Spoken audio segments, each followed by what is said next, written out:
Protesters gathered to oppose Trump's push on redistricting. Thousands assembled around the country to demonstrate against a Republican effort to redraw congressional maps in their favor for 2026. Thousands gathered in cities across the country on Saturday to protest President Trump's plan to keep control of Congress after the 2026 midterms by pushing Republican-led states to redraw their congressional maps in favor of Republicans. The president's push for the rare and aggressively partisan redistricting, while centered on Texas so far, has set off a furious response among many Democratic state leaders and party activists. In California, Governor Gavin Newsom said on Friday that he was moving forward with a plan to redraw his state's lines and allow voters to approve it in November. On Saturday, progressive activists, labor groups, and pro-democracy organizations put together more than 300 political events and rallies, looking to galvanize voters who may be angry at the Trump administration but may view the process of redrawing district lines as opaque and unrelated to their concerns. "We need to have as many protests in this country as possible," said Cheryl Merzel, 72, a retired public health professor who attended a rally outside a Trump hotel in Manhattan. The biggest event appeared to be at the Texas Capitol in Austin, where a 2-week-long walkout by dozens of Democratic state representatives has temporarily prevented Republican lawmakers from passing a redrawn map. Crowds packed together in the August heat to hear from activists and lawmakers, including a pair of Democratic U.S. House members from Austin, Lloyd Doggett and Greg Casar. The two members would find themselves competing for a single Austin congressional seat under the proposed Republican map. Organizers said several thousand people took part.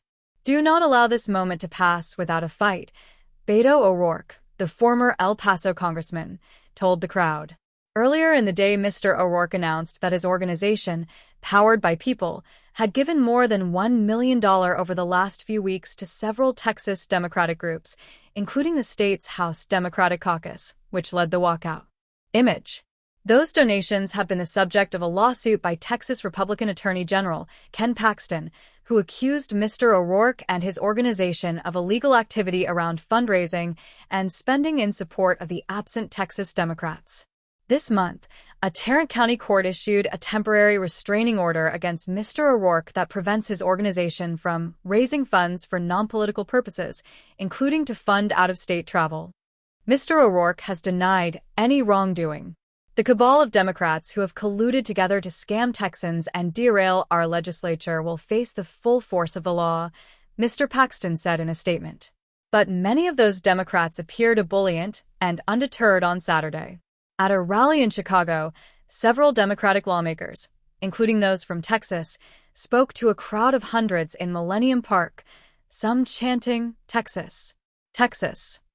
Amid searing temperatures, dozens of Texas Democrats sought refuge in Illinois after they walked out on a special session of the state legislature, halting its activity. They were planning to return soon, claiming victory for drawing national attention to redistricting and helping to push Democratic states like California to act. "We could not have done this without you," State Representative Gene Wu of Houston, who led the Democratic walkout, told the crowd. "We could not have done this without millions of Americans across this country who have simply had enough." After about 30 minutes, the Texas Democrats led the crowd on a brief march through the downtown streets, carrying a banner that read, "Rise up, fight back," and chanting, "Donald Trump has got to go." In New York, hundreds of protesters gathered at the southwest corner of Central Park near the Trump International Hotel, with local politicians leading chants of "Stand up, fight back," and attacking the president's policies. State Representative Robert Carroll, a Brooklyn Democrat, criticized the harsh tactics of federal immigration agents in New York and around the country. He said that if protests were not effective, "We need to start shutting down federal buildings. Let's stop being polite." Like Mr. Newsom, Governor Kathy Hochul of New York has supported responding to the Texas redistricting with a partisan redrawing of her state's lines to more heavily favor Democrats in U.S. House races. But because of legislative and state constitutional hurdles, any redrawn map would not be in place until after the 2026 midterms.